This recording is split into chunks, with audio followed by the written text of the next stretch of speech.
L'avantage de cette adaptation de Death Note par Netflix, c'est qu'elle nous permet ensemble de réfléchir à ce qu'est censé être une bonne adaptation. Hein, donc pour moi une adaptation c'est deux choses. Soit c'est quelque chose, un film ou une série qui est fidèle à l'œuvre originale dans le sens où c'est la même intrigue, les mêmes personnages, les messages sont les mêmes, l'ambiance est la même. Voilà, disons une sorte, pas de copier-coller, mais de transposition honnête du contenu original. Ou bien, dans un second cas, c'est une œuvre qui est très différente du matériau original, mais qui respecte, disons, son ADN, ce qui fait son essence, en fait. C'est Alexandre Dumas, notre grand ami à tous, qui avait dit cette phrase que je trouve assez géniale. Il avait dit « Il est possible de violer l'histoire à condition de lui faire de beaux enfants ». Voilà, donc en gros, une bonne adaptation, ce serait pour moi soit l'un, soit l'autre. Et je précise que bonne adaptation ne veut pas forcément dire bon film, et de même que mauvaise adaptation ne veut pas dire mauvais film. Du coup, comment on fait quand l'adaptation c'est de la merde et le film c'est de la merde? Bonjour à tous et bienvenue dans cette vidéo qui sera consacrée au film Death Note, produit par Netflix et réalisé par quelqu'un dont j'ai oublié le nom. Et c'est bien dommage. Quand le projet a été annoncé, je me suis dit, ne paniquons pas, de toute façon ça sert à rien de détester un projet avant d'en avoir vu aucune image, de pas savoir qui va être derrière la caméra, de pas savoir qui va écrire le truc, Ne te fais pas de fausses attentes, ne te dis pas ça va être bien, ça va être mauvais, non, tu te dis rien, tu fermes ta gueule en fait, ferme ta gueule. En fait, j'avais complètement oublié que le film sortait, pour vous dire honnêtement, donc quand j'ai vu qu'il était sorti sur Netflix, j'ai fait ah bah tiens, regardons-le. Et c'est de la purge. Voilà, non, non. N'est-ce pas? C'est non. La première chose par laquelle je voudrais commencer, c'est que si vous avez lu le manga Death Note, vous ne pouvez pas aimer ce film. C'est-à-dire que c'est aussi simple que ça, et donc là je parle vraiment de la dimension adaptation du film, c'est-à-dire que ça n'a rien à voir avec le manga. Rien.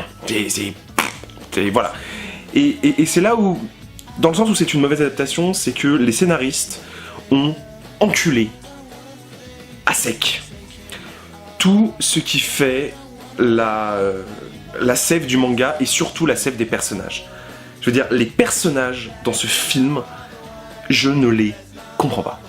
C'est-à-dire que moi qui ai lu le manga, donc je sais où, je connais plusieurs choses, enfin je connais la personnalité des personnages, je sais à partir de quand ça peut dégénérer, etc. Il y a des moments, certaines scènes te rappellent des trucs du manga et tu te dis ah ouais ça c'est dans le manga, machin.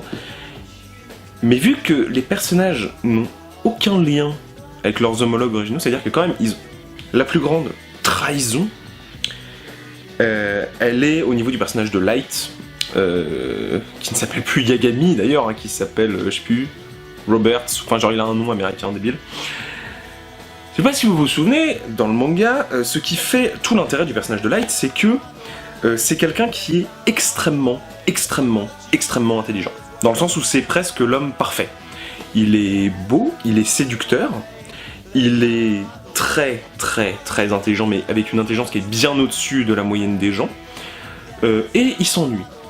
Tu vois, en fait, il est tellement au-dessus de tout le monde, et il le sait, qu'il s'ennuie. Et tout ce qui fait l'intérêt de ce personnage, c'est que lorsqu'il découvre le Death Note, c'est que son complexe de supériorité ne fait que se renforcer. Le Death Note est une extension de sa propre humanité, et du coup, forcément, vu son caractère, il va finir par se prendre au-dessus des autres et se prendre pour Dieu. En fait, c'est une sorte d'énorme complexe de Dieu, tu vois, ce manga, une réflexion là-dessus. Dans le film, Light est un ado qui est certes bon à l'école, mais qui triche et qui est loser, qui se fait tabasser par d'autres gars de son lycée, qui n'arrive pas à séduire les filles, qui vit tout seul avec son papa flic parce que maman est morte tuée par un mec 10 ans avant le début du film. Bref, on est dans... En fait, c'est Spider-Man. Light, je suis désolé, je vais devoir l'appeler Yagami, mais Light Yagami dans cette adaptation américaine, c'est Spider-Man, c'est Peter Parker. Donc, c'est-à-dire que c'est le mec intelligent, mais qu'en branle pas une, et qui a des problèmes familiaux. Donc là, en ayant dit ça, si vous avez lu le manga, vous devez vous tirer une balle. Parce que voilà, c'est dire Light, c'est le personnage central, c'est autour de lui que s'articule tout l'intérêt du manga, et notamment toute l'ambiguïté au niveau de l'identification au personnage, qui est pour moi l'une des forces de Death Note.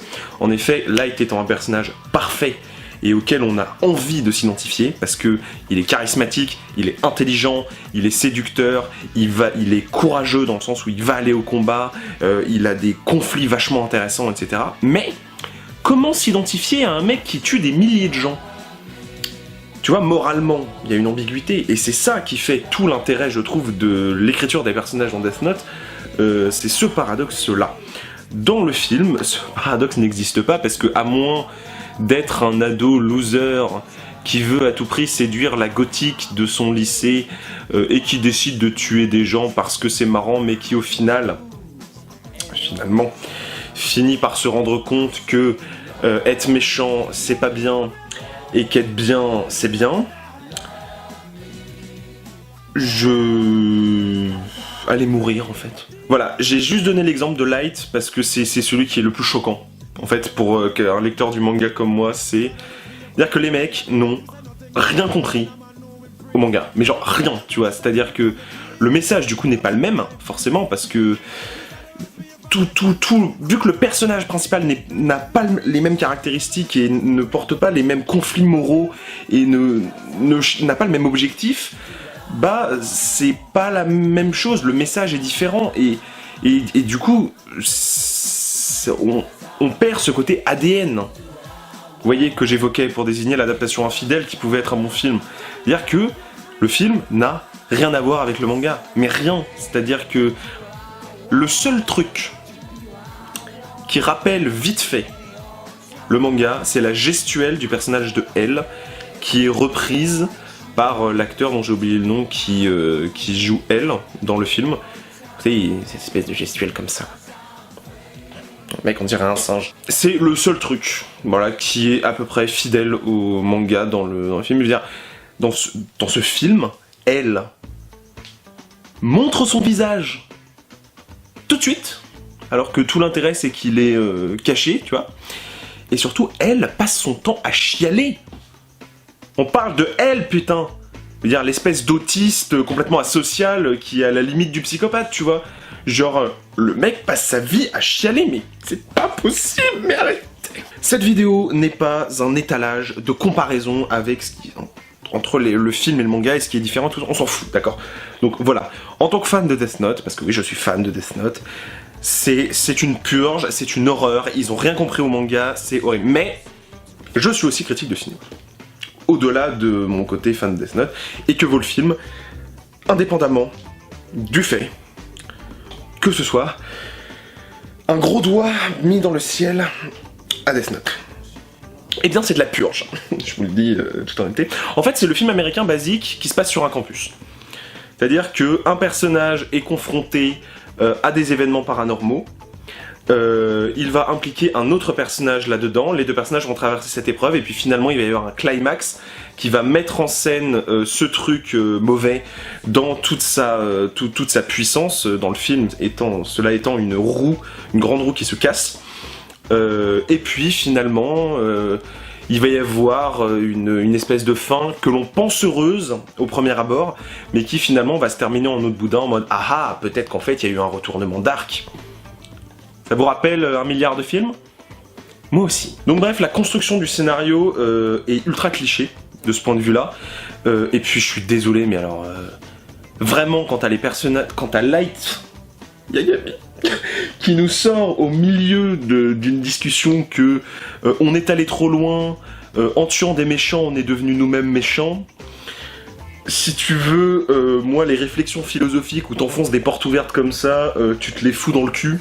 Hein, je veux dire, on va faire ça très clairement. Le scénario pue vraiment la merde. Les enjeux sont extrêmement bizarres et pas très clairement définis. Et puis surtout, très clairement, ils ont essayé de caler tout un tas... En fait, ils ont calé toute la première moitié du manga jusqu'au tome 7. Hein, vous qui avez lu une Death Note, vous savez qu'il se passe un truc au tome 7.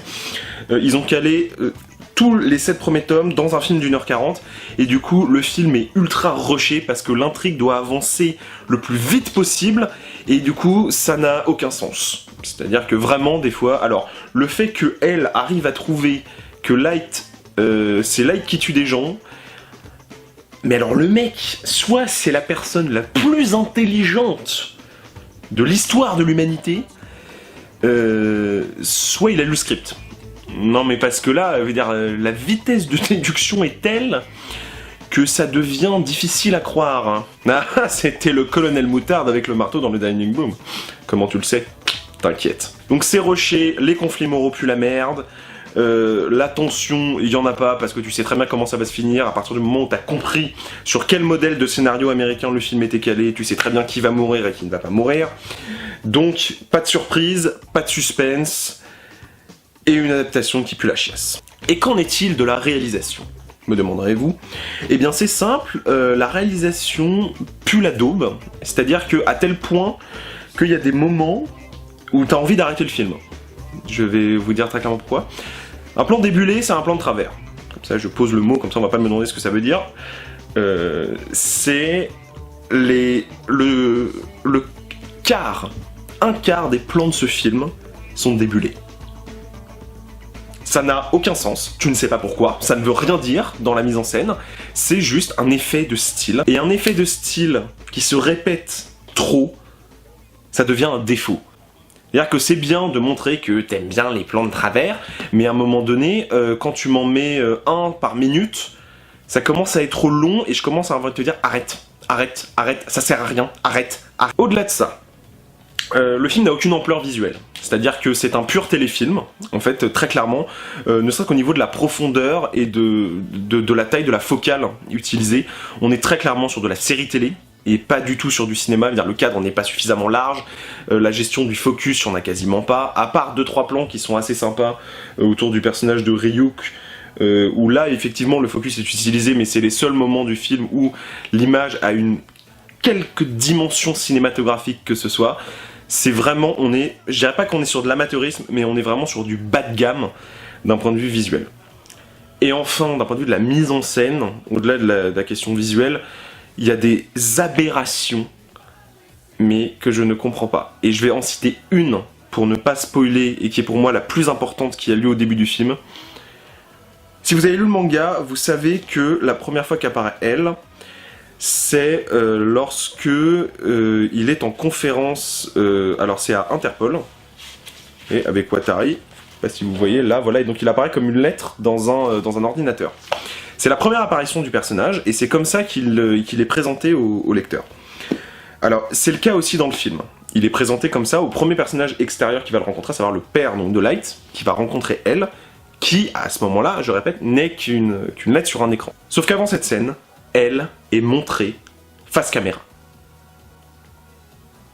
Donc le fait de le présenter par une lettre mystérieuse n'a aucun intérêt, n'a aucun sens, et détruit totalement toute la construction mythique qui entoure ce personnage. Elle, normalement, c'est un personnage qu'on ne voit pas, et qui est tellement entouré de mystère qu'il en devient fascinant.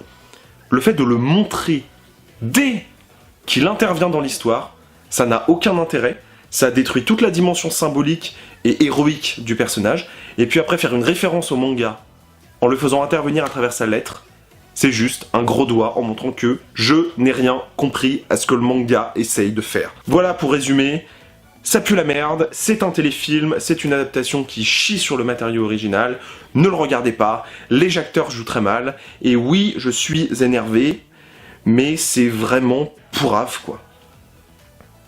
Et je pense que je serais pas autant énervé si j'avais pas lu le manga à la base, parce que sans avoir lu le manga, c'est juste un film basique en fait, pour ados. un téléfilm basique pour ados, un peu horreur, qui passerait sur Disney Channel, tu vois. Mais le fait d'avoir lu le manga et d'avoir connaissance des possibilités cinématographiques, mais de ouf, qu'il pourrait y avoir, car si Fincher avait fait Death Note, ça aurait été incroyable. Genre vraiment, tu vois, si vous avez pas lu ce manga, mais lisez-le, c'est une histoire qui est palpitante, qui est extrêmement bien écrite, c'est un duel psychologique pendant 12 tomes, c'est vraiment trop bien. Death Note à lire, c'est hyper divertissant, c'est psychologique et tout, bref. Et ils ont retiré absolument tout ce qu'il y avait de l'intérêt dans le manga pour en faire un thriller horrifique pour teenagers américains. Donc allez bien vous faire foutre, et moi je vous dis à plus pour de prochaines vidéos. Ciao tout le monde.